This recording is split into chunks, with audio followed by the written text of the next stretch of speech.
Bem-vindos! Hoje, vamos testemunhar o momento em que Cabo Verde passou de uma ideia num mapa a um projeto concreto. Esta é a história da decisão real de povoar as ilhas, um ato que selou o nosso destino. As estatísticas mostram que mais de 95% de quem nos vê não é subscritor. Se a nossa história lhe diz algo, ajude-nos a chegar aos 2.000 inscritos antes do final do ano. Dê um gosto e subscreva. E lembre-se, estas imagens são recriações artísticas. Com o mapa completo e o seu valor estratégico compreendido, a questão na corte portuguesa já não era se, mas como povoar as ilhas de Cabo Verde. O desafio era imenso. Como convencer pessoas a abandonarem as suas vidas em Portugal para se mudarem para um arquipélago árido, desconhecido e sem a promessa imediata de ouro ou prata? A resposta da coroa foi criar um modelo de negócio tão atrativo que superasse todos os medos e todas as incertezas. A solução foi a emissão de decretos reais, as cartas régias, que funcionavam como os documentos fundadores da nova colônia. A primeira e mais importante foi a que concedeu, em 1462, a capitania da ilha de Santiago a Antônio da Noli, o navegador genovês que participou na sua descoberta. Este documento deu-lhe a autoridade, mas também a responsabilidade de iniciar o processo de povoamento, transformando-o no primeiro governante de Cabo Verde. Mas a carta que verdadeiramente mudou o jogo foi a Carta Régia de 12 de junho de 1466. Este documento é talvez o mais importante da nossa história inicial. Nele, o rei Dom Afonso V concedia aos habitantes de Santiago, presentes e futuros, um conjunto de privilégios econômicos extraordinários. O principal desses privilégios era o monopólio quase total do comércio na costa da Guiné, que ficava em frente, desde o Senegal até a Serra Leoa. Este monopólio era uma licença para enriquecer. Significava que qualquer colono que vivesse em Santiago, fosse ele um nobre, um comerciante ou até um antigo degredado, tinha o direito exclusivo de navegar até a costa africana e negociar diretamente com os reinos locais. O principal produto deste comércio, e o mais lucrativo, era o de seres humanos. A carta, na prática, transformou Santiago na base legal para o início do tráfico de escravos em larga escala. Esta decisão selou o destino econômico e demográfico do arquipélago. A riqueza de Cabo Verde não viria da sua terra, mas sim da sua função como entreposto. As ilhas seriam a porta de entrada e de saída para o bem mais valioso e trágico daquela época, a mão de obra escravizada. Esta decisão explica por que a sociedade cabo-verdiana se tornou, desde o seu início, uma sociedade profundamente marcada pela interação e pela fusão entre europeus e africanos. Com este incentivo econômico tão poderoso, a questão seguinte era: quem seriam os primeiros colonos? O recrutamento focou-se em vários grupos.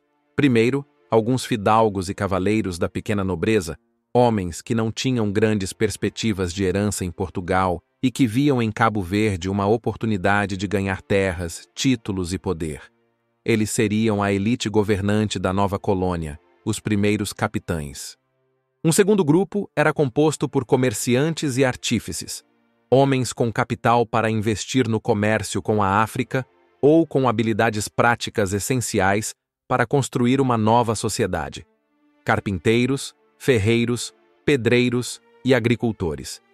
Eles eram a classe média empreendedora, atraída pela promessa de monopólios comerciais e de uma vida melhor do que a que poderiam ter num Portugal já muito estratificado e com pouca mobilidade social. Um terceiro e numeroso grupo era o dos degredados. Estes eram criminosos condenados pela justiça portuguesa a penas de exílio. Em vez de os manter em prisões, a coroa enviava-os para as colônias distantes para servirem como mão de obra forçada e para ajudarem a povoar territórios hostis. Muitos dos primeiros habitantes de Cabo Verde foram estes homens e mulheres, que trouxeram consigo as suas histórias de marginalidade e desespero. A componente religiosa era também fundamental. Juntamente com os soldados e comerciantes, vieram os padres e os frades franciscanos. A sua missão era dupla: garantir a vida espiritual dos colonos portugueses e, crucialmente, batizar os escravos que chegavam de África, numa tentativa de legitimar a escravatura através da conversão ao cristianismo. A Igreja foi, desde o primeiro dia, um pilar do projeto de colonização e da nova ordem social. O projeto de povoamento foi, na sua essência, uma parceria público-privada. A coroa fornecia a legitimidade legal, a autoridade militar e os privilégios econômicos. Os indivíduos privados, como Antônio da Noli e os outros colonos, entravam com o capital, o risco e o trabalho. Este modelo permitiu a Portugal expandir o seu império com um custo mínimo para o tesouro real, delegando a responsabilidade e o risco nos próprios colonizadores. A primeira frota de povoamento era uma autêntica Arca de Noé. Os navios não transportavam apenas pessoas. Levavam também os alicerces de uma nova ecologia. Animais domésticos como vacas, cabras, ovelhas, porcos e galinhas foram introduzidos. Sementes de trigo, cevada, vinhas e cana-de-açúcar foram plantadas. O objetivo era recriar um ecossistema europeu numa terra africana. Uma transformação que teria consequências profundas e permanentes. É fundamental compreender que este projeto de nação não foi concebido como um projeto de criação de um novo povo, mas sim como a criação de uma colônia de exploração que servisse os interesses de Portugal. A ideia de uma identidade cabo-verdiana distinta não existia na mente dos decisores em Lisboa. No entanto, foi precisamente este plano, ao forçar o encontro entre europeus e africanos neste lugar isolado, que acabou por dar origem a nós. Estamos exatamente a meio do nosso vídeo, e a história está a chegar ao seu ponto de viragem. Se está a achar importante perceber as decisões que estiveram na origem do nosso povo, ajude-nos a continuar. Mais de 95% de quem nos vê não é subscritor. Com a sua subscrição, podemos chegar mais perto da nossa meta de 2.000 inscritos. É um pequeno gesto que nos ajuda a crescer.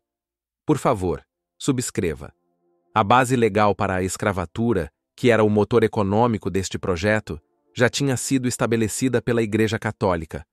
Através de uma série de bulas papais, como a Romanus Pontifex de 1455, o Papa tinha concedido a Portugal o direito de conquistar terras não cristãs e de reduzir os seus habitantes à escravatura perpétua.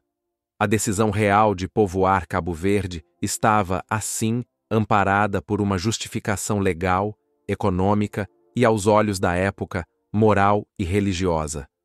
E assim, o que começou como uma ordem num pedaço de pergaminho em Lisboa, transformou-se em movimento. Navios a serem carregados no porto, famílias a despedirem-se, degredados a serem acorrentados e levados a bordo. A decisão abstrata do rei estava a ganhar forma, a transformar-se numa realidade humana, com todas as suas esperanças, medos e brutalidades. O projeto de povoar as Ilhas Vazias estava finalmente em marcha, e não havia como voltar atrás. Esta decisão representa o momento em que o destino de Cabo Verde foi selado.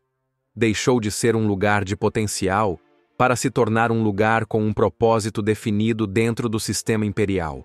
O seu propósito era servir de ponte, de entreposto, de lugar de passagem. Toda a nossa história subsequente, a nossa demografia, a nossa língua, a nossa cultura e a nossa economia é uma consequência direta desta decisão real tomada há mais de 500 anos. Obrigado por nos ter acompanhado neste mergulho profundo nas decisões que deram origem a Cabo Verde. Compreender este plano é compreender a raiz da nossa história. Se este vídeo lhe deu uma nova clareza, mostre o seu apoio com um gosto e uma partilha. E se ainda não o fez, subscreva o canal para fazer parte desta comunidade que quer conhecer o seu passado para entender o presente. Contamos consigo.